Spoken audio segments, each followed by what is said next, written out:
and then you're on to the actual, the next section of the level, and that's really loud thunders.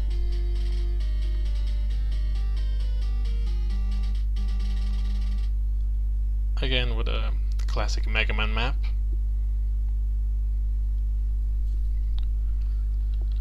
And this is the part I call the wheel section.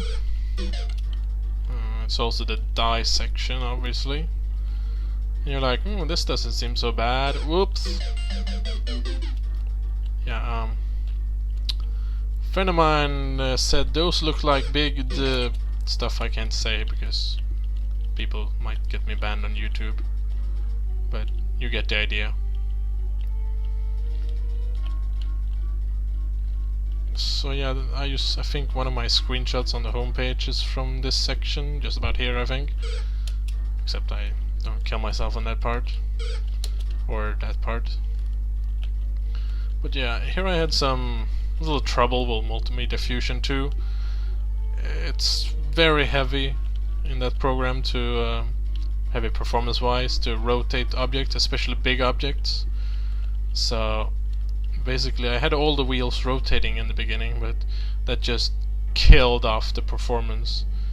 And basically I had it starting turning a wheel when you're on it, but then it stops because otherwise you would lag to death basically.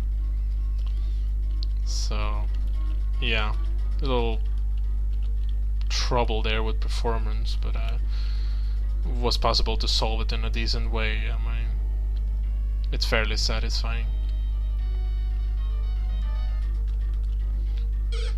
No. And yeah, what can I say? I thought this was a fairly unique concept until I saw Super Mario Galaxy. I was like, oh, okay, they had the same idea, way before me. But well, I also kind of stole this idea from a boss in Super Mario World 2 Yoshi's Island, the boss in the second last world, where you fight him on top of a moon or something, which is a really cool fight actually. So I wanted to check if I could do something similar. So not kill yourself on the big spikes or whatever.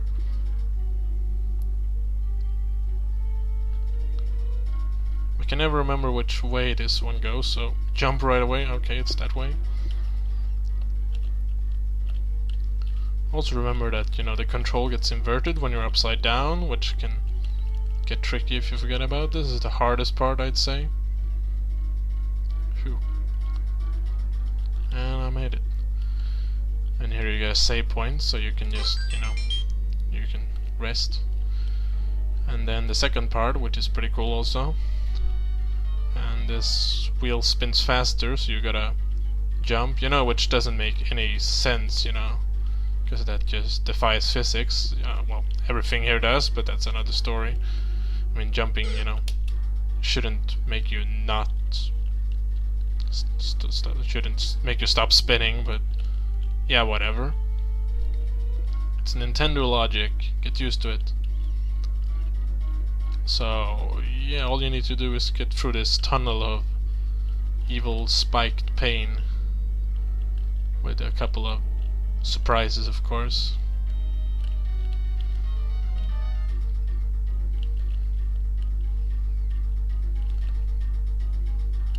I had a hard time finding some decent music for this section, but I settled for this part at last. I think it's fairly okay.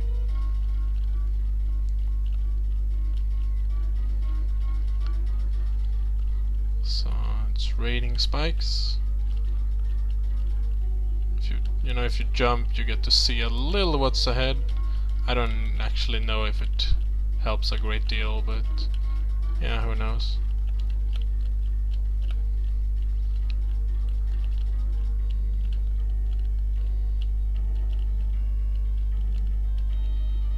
Alright, and I'm on to the third section now. Fairly short section, but it's pretty hard also.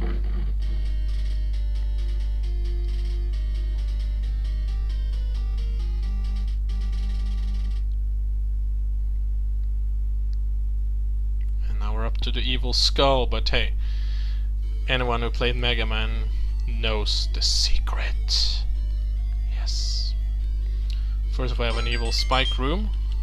You know, this probably has to be the only part of room in any room in the game where there's actually 2 save points in one single room. But I figured it would be kind of lame to have you walk that first room every time you fail in this room, and that would just be a huge waste of time. Plus, I'll show you why soon I wanted to keep the save point in this part of the room instead of, or in this room rather than the next room. So this feels somewhat familiar, right? So you just take a teleporter and oh, you got to face a boss. Now it's actually not a boss which you fought earlier, so that's new at least, but yeah, the concept is no doubt familiar. So this actually is sort of, basically I had so many ideas for what the boss should be in this level or this section that I had many ideas of different bosses. So this part actually ends up being sort of you get to face all of them, because I had ideas for every boss, but I didn't have enough ideas to make an entire boss fight. So I basically made small mini bosses of all of them instead, which is fairly cool. I mean, plus you get this little classic, Mega Man section with all the teleporters. So this guy is back, and he's not happy. But yeah, and he's more dangerous this time. And he's gonna eat me alive soon.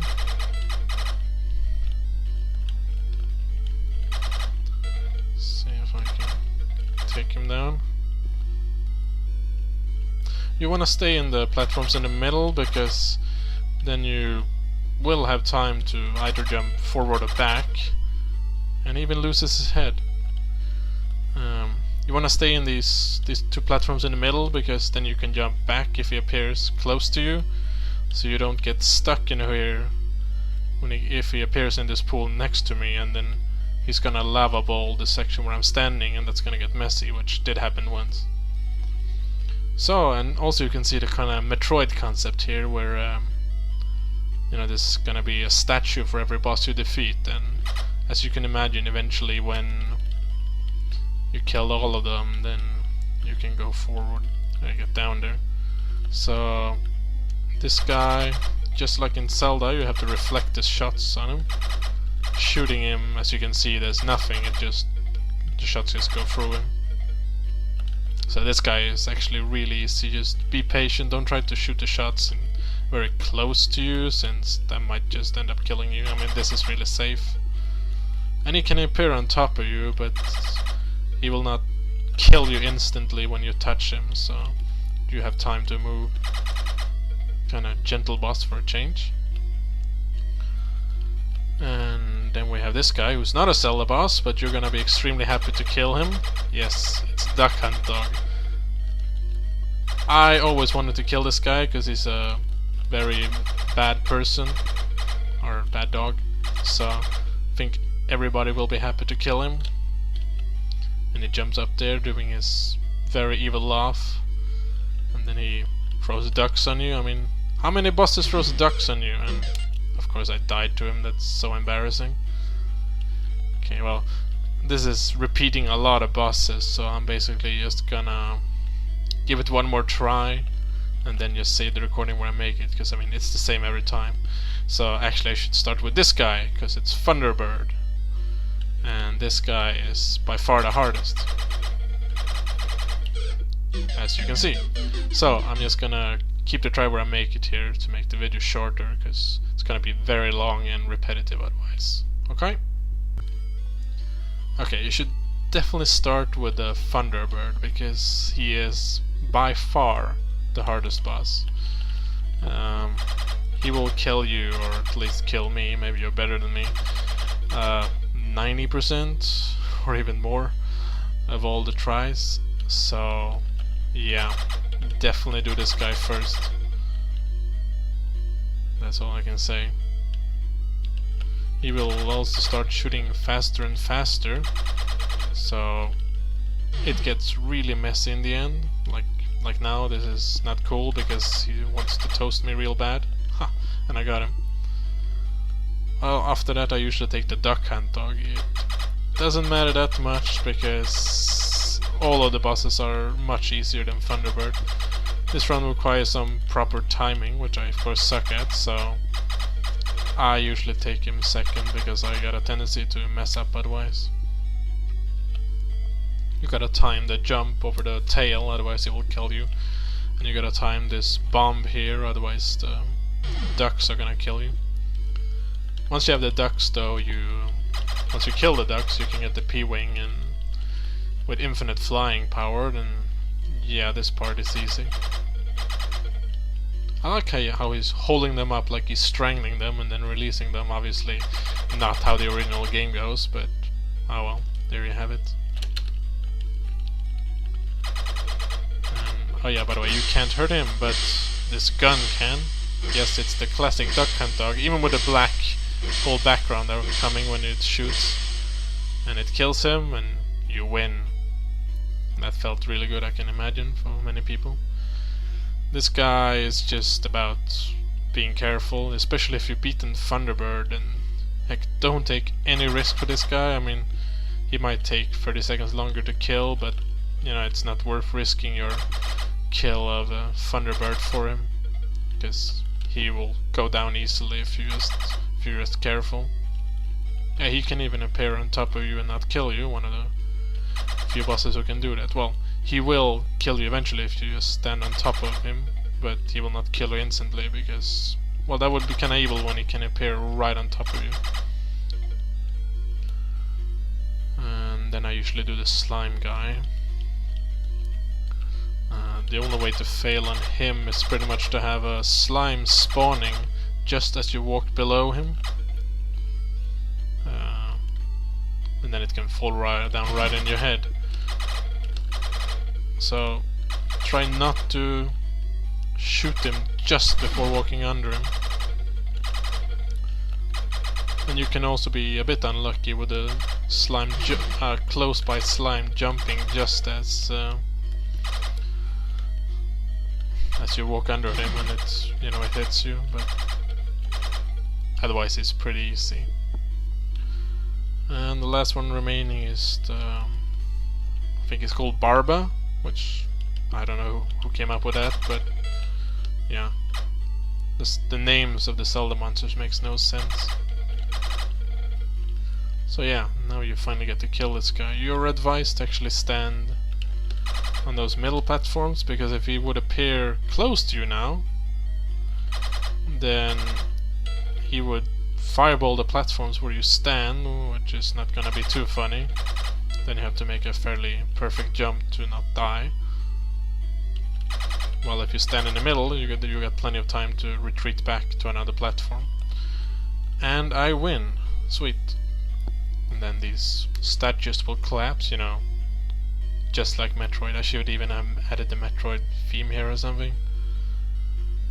And then these blocks will open up and reveal the path to the last boss.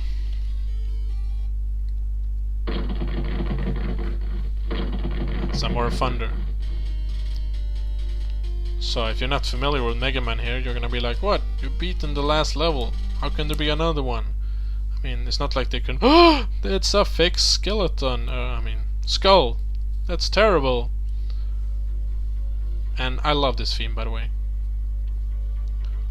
So, yeah, this is the build-up for the last boss fight.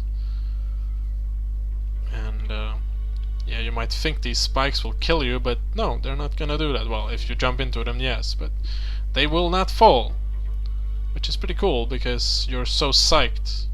You're like, okay, it's just the last boss. Right, sweet. No!